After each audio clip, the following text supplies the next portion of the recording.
Sir 1 crore की property लेने के लिए आपको 1 करोड़ रुपए थोड़ी देना होता है, 20 लाख रुपए दो और 1 करोड़ की प्रॉपर्टी ले लो। एफडी 1 करोड़ का 10 साल बाद नहीं, 100 साल बाद भी वो 1 ही करोड़ का रहेगा। कैपिटल नहीं बढ़ता यहां पे, रत्ती भर भी नहीं बढ़ेगा। आज हम बात करेंगे उन लोगों के लिए जिनको मंथली इनकम चाहिए।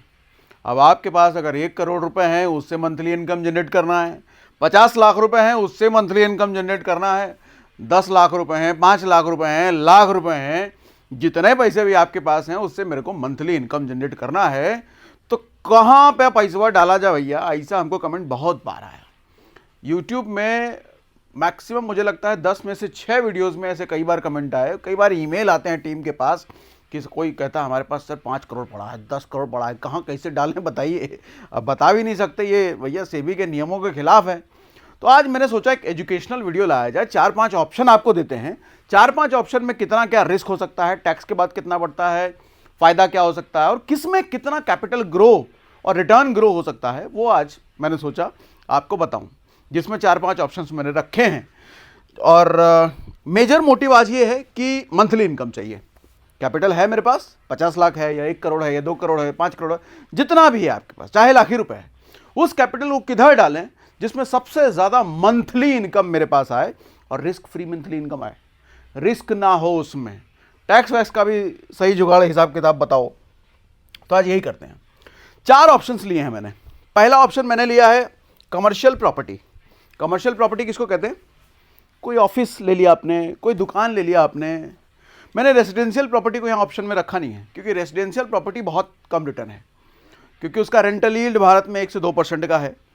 कमर्शियल प्रॉपर्टी का एटलीस्ट रेंटल यील्ड बहुत ज़्यादा अच्छा है रेजिडेंशियल प्रॉपर्टी से। रेजिडेंशियल प्रॉपर्टी समझ रहे हैं ना, फ्लैट वगैरह जिसमें रहता है आदमी, उसको नहीं। कमर्शियल जिसमें कमर्शियल एक्टिविटी होती है, ऑफिस में, दुकान में, या इस तरह की कोई चीज़ हुई, तो एक कमर्शियल प्रॉपर्टी हम ले लिया हमने।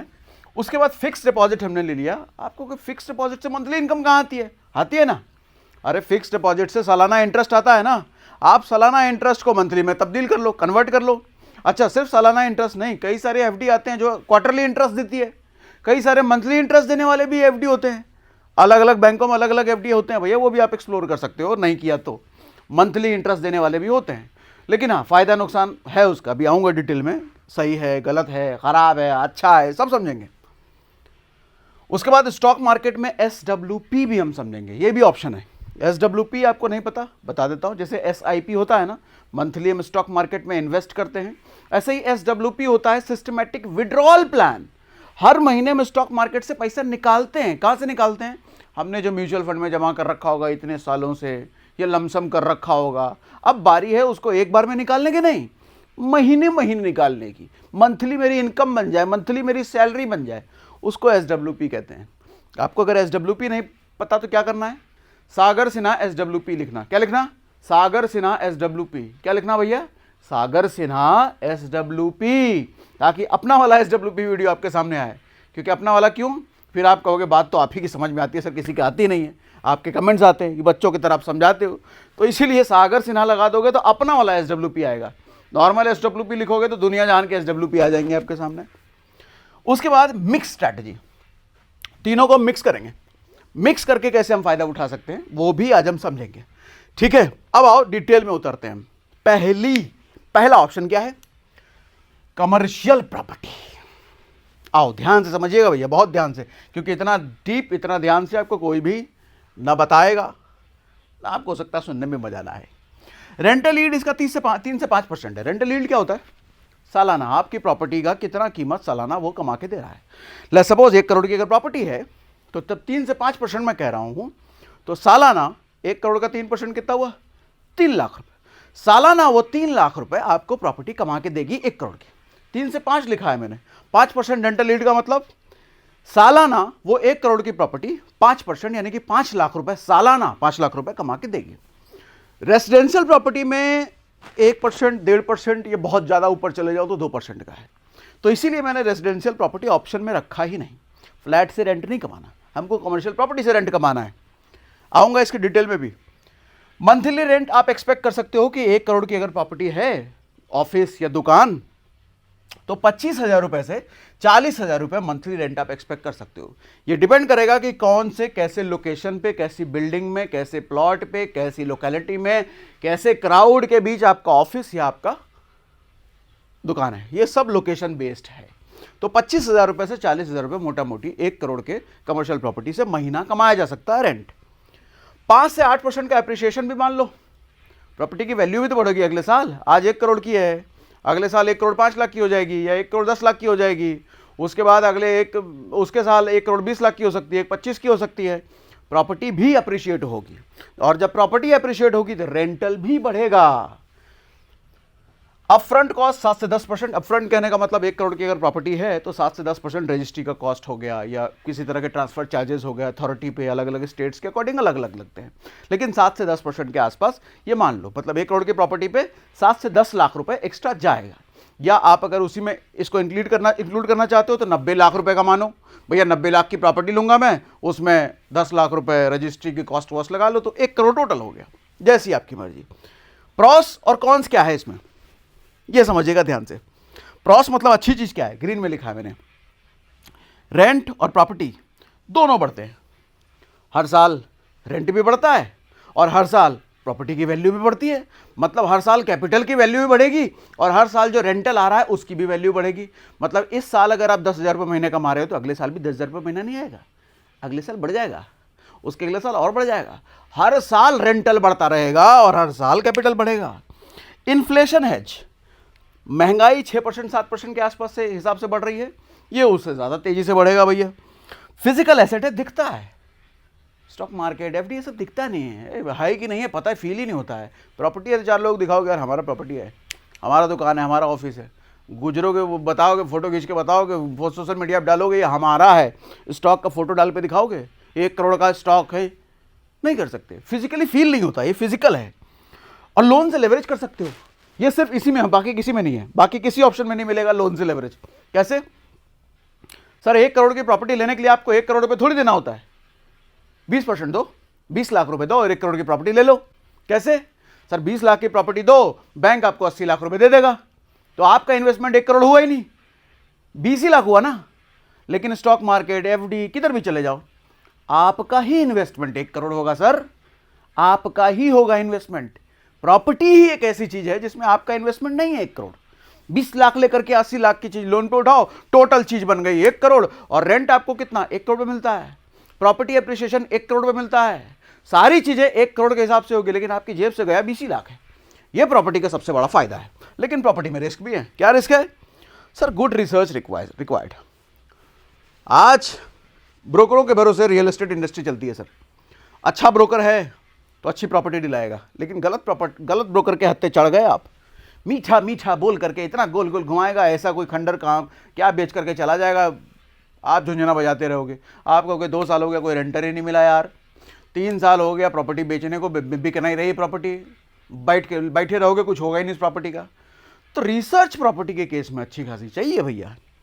टेनेंट रिस्क, अगर किराएदार लग भी गया, 3 महीने बाद भाग गया, 6 महीने बाद भाग गया, 1 साल बाद भाग गया, पता चले 6 महीने तक अगला किराएदार आए नहीं, तो 6 महीने तक मेंटेनेंस वगैरह बिजली बिल सब खुद ही भर रहे हो, किराएदार है ही नहीं, वो रिस्क होता है। लिक्विडिटी लो है सर, बेचना चाहोगे तो बड़ी आसानी से नहीं मिलेगा। एफडी हो गया, स्टॉक मार्केट हो गया, एक बटन पे बिक जाएगा कट। 3 6 साल, 2 साल, 3 साल भी लग जाते हैं अगर अच्छी लोकेशन पे प्रॉपर्टी नहीं है तो। प्रॉपर्टी अगर अच्छी नहीं है तो बिकने में बड़ी मेहनत लगती है। मंथली मेंटेनेंस भी इसको कंसिडर कर लेना भैया कि आप अगर कोई भी ऑफिस, कोई भी दुकान लेते हो तो उसका एक मंथली मेंटेनेंस कॉस्ट भी जाता है, वो अलग अलग जगह का अलग अलग होता है। दूसरा ऑप्शन फिक्स डिपॉजिट, ये भी समझो। फिक्स डिपॉजिट आज के समय में अच्छे बैंकों में जाओगे तो 6% 6.5% के आसपास चल रहा है, अब तो 7 से नीचे सारे आ गए। एनबीएफसीज में चले गए तो 7 7.5 8 भी हायर साइड आपको मिल सकता है। एफडी में अगर इंटरेस्ट में कैलकुलेट करूं 6.5% के हिसाब से, तो 1 करोड़ पर जो सालाना इंटरेस्ट आपको कमाई होगी सालाना, वो 6.5 लाख रुपए के आसपास होगी। अच्छा, जब आप 6.5 लाख रुपए सालाना इंटरेस्ट कमाते हो 1 करोड़ की एफडी पे, तो सरकार भी लेगी ना, सरकार एफडी पे पूरा टैक्स वसूलती है, और एफडी पर टैक्स आपकी इनकम टैक्स कैटेगरी के स्लैब पर लगता है। आप अगर इनकम टैक्स के 20% स्लैब में आते हो तो 20% टैक्स एफडी पर, जितना आपने कमाया, इस 6.5 लाख पर 20%। और अगर 30% की कैटेगरी स्लैब में आते हो तो इस एफडी की कमाई पर 30%। मतलब आपका इनकम टैक्स स्लैब के अकॉर्डिंग एफडी पर आपको इंटरेस्ट देना होता है।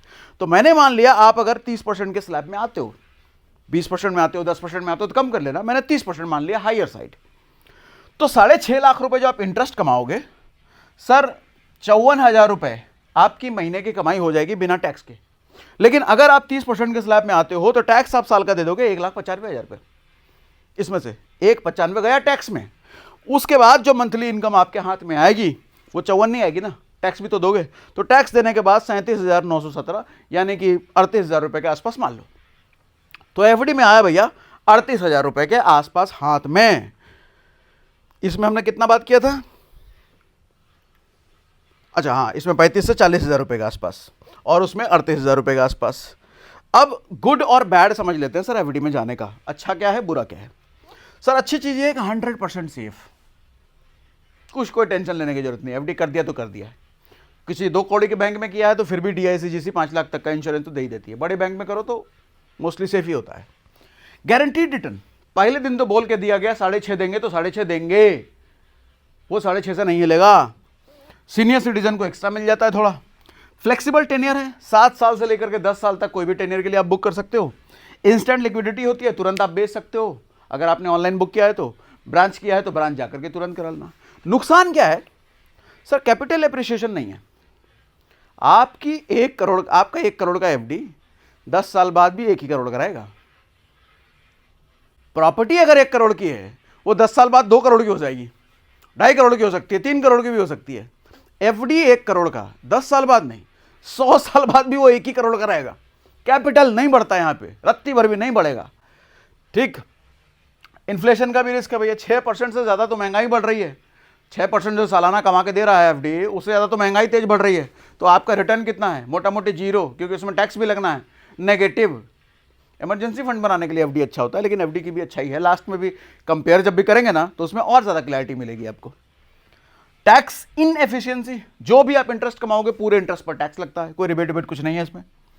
रेट रिस्क हो सकता है जब आप रिन्यू करोगे अगले साल। मान लो 1 साल का आपने करा लिया, अच्छा एग्जांपल ले लो ना, पिछले साल आरबीआई का रेट कुछ और था। पिछले साल जिन लोगों ने एफडी बुक किया होगा वो हो सकता है 7.5% पे किया होगा। इस साल 7 भी नहीं मिल रहा, 6.5 पे हो रहा है। अगले साल आरबीआई ने अगर रेपो रेट गिरा दिया तो हो सकता है अगले साल आपको 6.5 भी ना मिले, 6 मिले, 5.5 मिले, 5% मिले। तो रिन्यू जब हम एफडी को करते हैं तो रिन्यू पर रिस्क है। आरबीआई का क्या रेपो रेट चल रहा है उसके हिसाब से तय होगा भैया। DICGC की लिमिट है 5 लाख से ज्यादा, अनइंश्योर्ड है। ये छोटे बैंकों के लिए केस में एप्लीकेबल है, बड़े बैंकों में तो भैया बड़ा बैंक है वो बंद नहीं होगा। ठीक है। स्टॉक मार्केट, तीसरा ऑप्शन। स्टॉक मार्केट में हमको SWP करना है, मतलब म्यूचुअल फंड में हमने पैसा डाल दिया है, कहीं से पेंशन मिला, सॉरी कहीं से लोन तो नहीं कह सकते, कहीं से मोटा पैसा आया आपके हाथ में, डकैती करके आए, किसी को ठगा है, लूटा है, या कहीं से कमाई हुई है भैया, रिटायरमेंट का पैसा आया, अच्छा पैसा भी हो सकता है, और आपने किसी म्यूचुअल फंड में डाल दिया, अब उससे आपको SWP करना है। तो ये समझो, हाँ कहा गया 1 करोड़ म्यूचुअल फंड में इन्वेस्ट, हर महीने फिक्स्ड अमाउंट निकालो, फंड भी ग्रो होता रहता है। होता क्या है कि SWP में जो आपका फंड लगा हुआ है ना 1 करोड़ रुपए, सर वो 1 करोड़ रुपए तो ग्रो होगा ही। आप अगर उससे पैसा निकालते हो, आप थोड़ा थोड़ा पैसा निकालते भी रहो, प्लस जो फंड पड़ा हुआ है वो फंड भी ग्रो होगा। लेट्स सपोज 1 करोड़ रुपए से आप 10,000 रुपये महीना निकालते हो, मान लिया 1 करोड़ रुपए से 10,000 रुपये महीना निकालते हो, बाकी जो पैसा बचा है वो पैसा भी तो ग्रो होता रहेगा स्टॉक मार्केट में। रिस्क क्या है वो भी बताऊंगा अभी। एफडी में देखो रिस्क आपका टैक्स चला जाएगा 1.25 लाख के आसपास, नहीं 1.25 लाख से ज्यादा, 1.95, मतलब लगभग 2 लाख के आसपास टैक्स चला जाएगा एफडी में। SWP में, म्यूचुअल फंड में कैपिटल गेन टैक्स लगता है, और कैपिटल गेन टैक्स यहाँ पे 30,000 से 50,000 मंथ ईयरली जा सकता है, वहां पे 2 लाख ईयरली, यहाँ पे 30 से 50,000 ईयरली। तो कंपैरेटिवली एफडी SWP में टैक्स बहुत कम लग रहा है आपको। ठीक है, तो बचत तकरीबन 1.5 लाख रुपए पर ईयर की हो रही है। और 10 साल बाद अगर आप देखोगे तो 10 साल बाद आपका कैपिटल एफडी में 1 करोड़ ही रहना है। यहां 10 साल बाद चूंकि एप्रिसिएशन यहां हो रहा है, 1.5 करोड़ से 2.5 करोड़ आप एक्सपेक्ट कर सकते हो बेस्ड ऑन मार्केट कैसा परफॉर्म किया उस साल। ठीक है, अब आओ प्रॉस एंड कॉन्स में। अच्छी चीज क्या है, हाईएस्ट रिटर्न पोटेंशियल है। 10 से 12%, 15%, 20% भी एक्सपेक्ट किया जा सकता है, मार्केट अगर अच्छे दिनों से गुजर रहा है तो। है मार्केट अगर अच्छे दिनों से गुजर रहा है तो, अभी हालांकि नहीं गुजर रहा है। पिछले 3 साल में तो, पिछले 3 साल पहले जिसने निफ्टी में पैसे डाले होंगे, आज तक उसने 1 रुपये नहीं कमाए होंगे। 3 साल में कोई रिटर्न नहीं। तभी मैंने कहा कि मार्केट अगर अच्छे दिनों से गुजर रहा है तो आप 10, 15, 20 भी हो सकता है। टैक्स एफिशिएंट 12.5% लगता है, एफडी में 30% लगता है भैया, अगर आप स्लैब में 30 के हो तो। अगर आप 10% के स्लैब में हो तो 10 ही लगेगा आपको एफडी में। वहाँ आप देखोगे तो लॉन्ग टर्म कैपिटल गेन ज़्यादा महंगा पड़ गया आपको, लेकिन हमेशा तो 10% के स्लैब में नहीं रहोगे ना, कमाई बढ़ेगी भी ना। तो जैसे ही आप 20% के स्लैब में आए, 20% टैक्स, 30 क्या है, 30% टैक्स। कैपिटल ग्रो, 1 करोड़ से कैपिटल ग्रो भी होगा भैया, लिक्विडिटी भी है, एक बटन पे अगले 2 दिन में पैसा आ जाता है आपके पास। इन्फ्लेशन से प्रोटेक्शन हो जाता है, महंगाई से प्रोटेक्शन। बुराई क्या है, मार्केट वॉलेटिलिटी, कुछ नहीं कहा जा सकता। सर अगर 2-3 साल ऐसा जो अभी चल रहा है, ट्रंप वाला हालत, कौन कहां बम फोड़ दिया, किसने कहां युद्ध कर दिया, किसने किसको क्या बोल दिया, किसने किसका क्या बंद कर दिया, सैंक्शन लगा दिया, मार्केट की हालत खराब हो जाती है इन चीज़ों से। और मार्केट अगर 2-3 साल तक हालत खराब रहा तो 2-3 साल तक आपने कुछ कमाया ही नहीं, ये रिस्क है जैसा अभी चल रहा है। इमोशनल डिसिप्लिन जरूरी है सर। 3 साल तक नेगेटिव रिटर्न होने के बावजूद क्या इतना कलेजा है कि रुके रहो मार्केट में? क्या इतनी समझ है कि अभी 3 साल नेगेटिव है लेकिन अगला 3 साल या अगला 4 साल, अगला 5 साल पॉजिटिव देगा? इतनी समझ और इतना पेशेंस होना जरूरी है।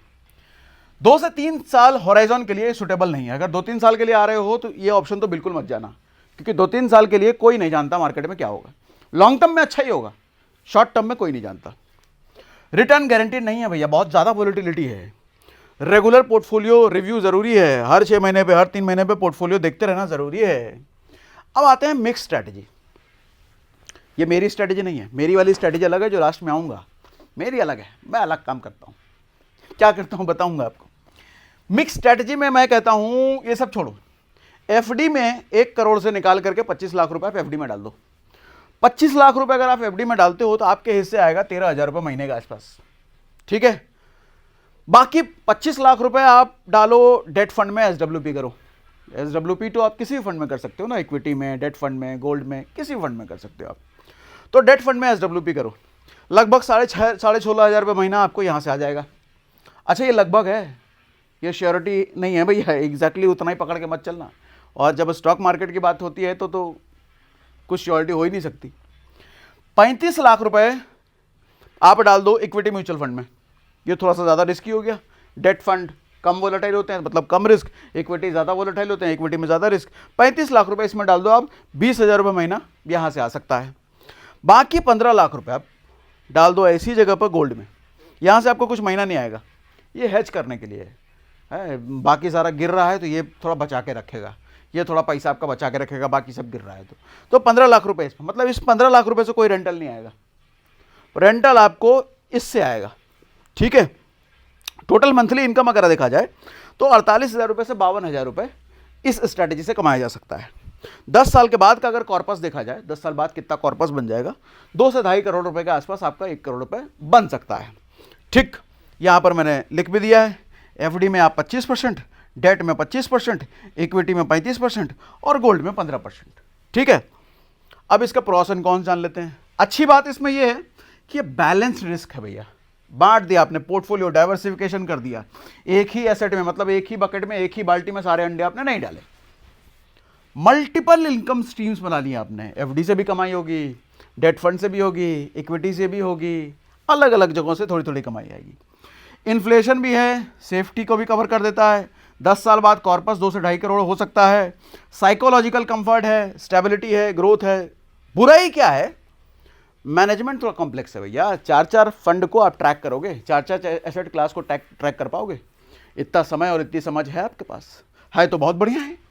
रीबैलेंसिंग रिक्वायर्ड, समय समय पर चेक करते रहो, 3 महीने, 6 महीने, साल महीने पर कैसा चल रहा है पोर्टफोलियो। गोल्ड से कोई इनकम नहीं आएगी, जैसा मैंने बोला 15 लाख तो भूल जाओ, उससे कोई मंथली इनकम नहीं आएगी। रिटर्न एफडी से कम हो सकता है, रिस्क इक्विटी से ज़्यादा हो सकता है। बिगिनर के लिए ओवरवेलमिंग हो सकता है, मतलब बिगिनर को बड़ी दिक्कत आएगी इसमें, तो बिगिनर के लिए रिकमेंडेड नहीं है। अब कंपैरिजन कर लेते हैं, आओ इसको ध्यान से समझिए। आपको समझ में आ रहा है क्या? आपको समझ आ रहा है? ठीक है, परफेक्ट। अब सर मंथली इनकम की अगर हम बात करें तो प्रॉपर्टी में हमने बोला 25 से 40,000 रुपये महीने का इनकम हो सकता है, एफडी में 54,000 रुपये का इनकम हो सकता है, एसडब्ल्यूपी में 60 से 70,000 रुपये हो सकता है, मतलब एसडब्ल्यूपी में सबसे ज़्यादा। मिक्स स्ट्रैटेजी पर अगर हम जाते हैं तो 48,000 रुपये से 52,000 रुपये की इनकम हो सकती है।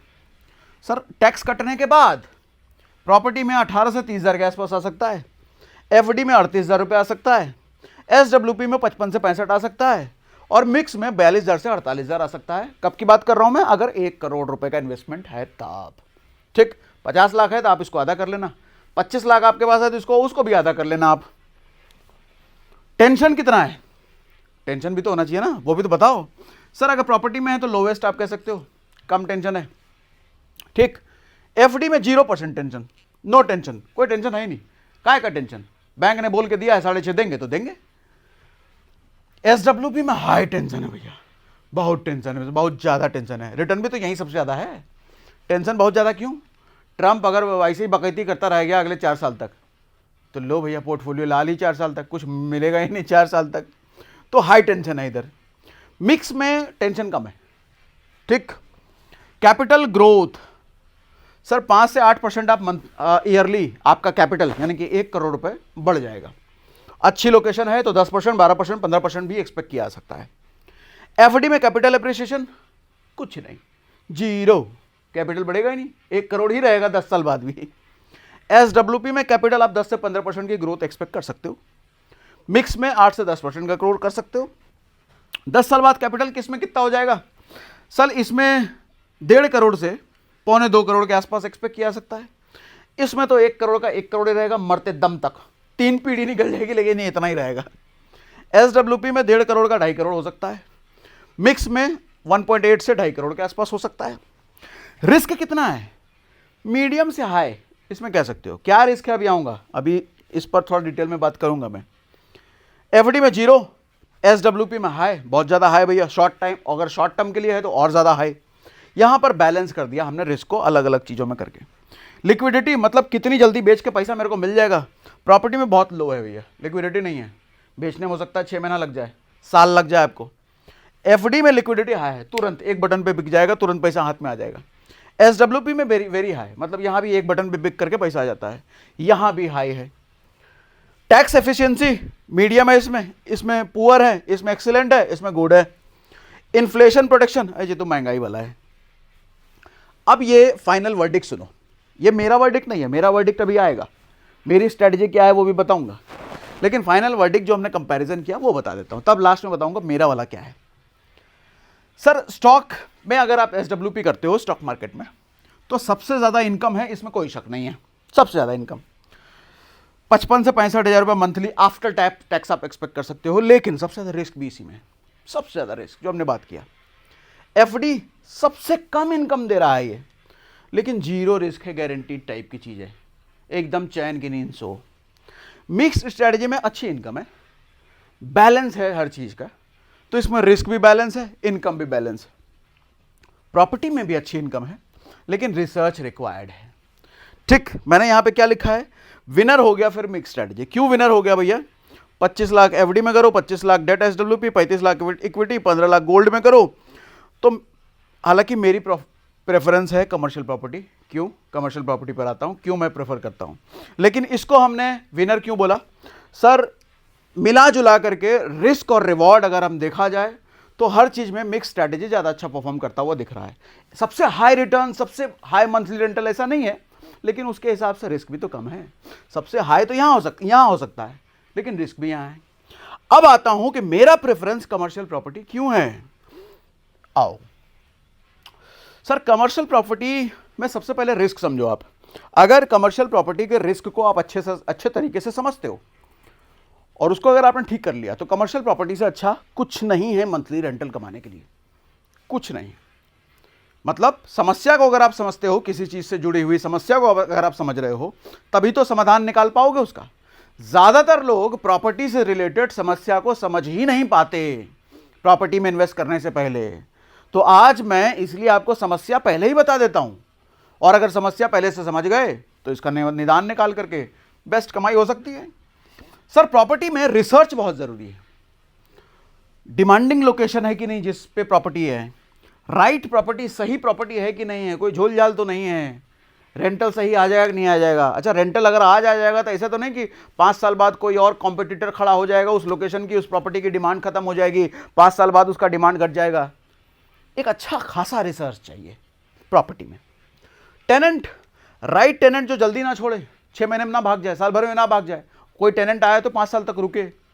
सही टेनेंट की रिसर्च कैसे करते हैं वो आपको पता होना चाहिए। लिक्विडिटी सर, बायर ढूंढना आपको आना चाहिए अगर कल को बेचने की जरूरत पड़ी तो। प्रॉपर्टी बेचने गए 2 साल बाद 3 साल बाद बेचने की नौबत आए, पता चले साल भर तक कोई बायर ही नहीं मिल रहा यार, आप कहो मैं कहाँ ढूंढूं, 2-4 ब्रोकर को बोल लिए, रोड पे पोस्टर लगा दिए, कोई मिल ही नहीं रहा, मैं कहाँ जाऊं, तो बायर ढूंढने में आपको दिक्कत आएगी। लिक्विडिटी, अगर ये तीनों चीजें आप कर लो, अगर ये तीनों प्रॉब्लम आप सॉल्व कर लो, इससे परफेक्ट कुछ हो नहीं सकता। परफेक्ट इससे कुछ नहीं हो सकता सर। क्यों? आपको जब रिसर्च करनी है ना, तो हो सकता है कि आपके पास इतना समय ना हो, अगर समय है तो बुद्धि इतनी होनी चाहिए। तो अगर आपके पास अच्छा खासा नेटवर्क है, मैं कहता हूं must have, you must have good network if you want to earn from property. Property से अगर पैसा कमाना तो अच्छा खासा नेटवर्क, मतलब अच्छे खासे लोग जान पहचान में होने चाहिए, अच्छे खासे ब्रोकर आपके कनेक्ट में होने चाहिए, अच्छे खासे दोस्त ऐसे होने चाहिए जो प्रॉपर्टी में इन्वेस्टर हैं, प्रॉपर्टी को बेचने खरीदने का काम करते हैं, जो प्रॉपर्टी के बारे में आपको सलाह दे पाए। अगर आपका नेटवर्क अच्छा है तो प्रॉपर्टी में रिसर्च आपकी अच्छी हो ही जाएगी। और अगर आपका नेटवर्क अच्छा है तो आपको टेनेंट की भी पहचान हो जाएगी। जो किराएदार आ रहा है वो किराएदार की औकात क्या है, कौन सा धंधा पानी कर रहा है वो, क्या बिजनेस कर रहा है वो, ये सब देख करके समझा जा सकता है ये 5 साल टिकेगा कि नहीं टिकेगा, कि 6 महीने में भाग जाएगा। लिक्विडिटी सर, अगर आपका नेटवर्क अच्छा है, आज आप कोई प्रॉपर्टी बेचना चाहते हो, अगले महीने आप बेच दोगे, क्योंकि मार्केट में 15 ब्रोकर से आपकी जान पहचान है भैया। 15 ब्रोकर को अगर आपने पीछे लगा दिया, ढंग का कमीशन अनाउंस कर दिया, अगले महीने प्रॉपर्टी बिक जाएगी आपकी। तो लिक्विडिटी का जो रिस्क कहा जाता है प्रॉपर्टी में, वो नहीं है। अगर आपका नेटवर्क अच्छा है, अगर लोगों से जान पहचान अच्छी है, अगर ब्रोकर के कनेक्ट अच्छे हैं, तो लिक्विडिटी का रिस्क नहीं है। लेकिन अगर नहीं है तो रखे रहो, प्रॉपर्टी बिकेगा ही नहीं। तो तभी मैंने कहा कि नेटवर्क अच्छा है, और अगर नहीं है तो स्टॉक मार्केट की तरफ जाओ भैया, वो सबसे अच्छा है। स्टॉक मार्केट उन लोगों के लिए बेस्ट है जो एक कमरे में रहते हैं और एक कमरे में रहना पसंद है, जिनको लोगों दुनिया से कोई मतलब नहीं है, कोई नेटवर्क नहीं है, दुनिया जान से कोई मतलब नहीं है। स्टॉक मार्केट में जाओ, मोबाइल फ़ोन चाहिए बस उसके लिए, और कुछ नहीं। प्रॉपर्टी के लिए नेटवर्क बहुत ज़रूरी है। अगर आपके पास नेटवर्क है तो प्रॉपर्टी से बढ़िया कुछ नहीं है। हमने कितना बोला, 5 से 8% मंथली अप्रिसिएशन ना सर। अच्छी प्रॉपर्टी नोएडा में से कितनी प्रॉपर्टी है, एक साल में 20% दिया है, 20% अप्रिसिएशन। बाकी सारे ऑप्शन मिला करके कोई नहीं दे रहा। रेंटल 1 करोड़ की प्रॉपर्टी पे सर 50-50 हज़ार का रेंटल है। ऐसी प्रॉपर्टी है 1 करोड़ की प्रॉपर्टी पे, 1 करोड़ की प्रॉपर्टी 50,000 रुपये रेंटल। ये तो बोर्ड में मैंने लिखा ही नहीं, लेकिन ये भी है अगर नेटवर्क अच्छा है, अगर सही प्रॉपर्टी का आइडेंटिफिकेशन आप जानते हो तो प्रॉपर्टी।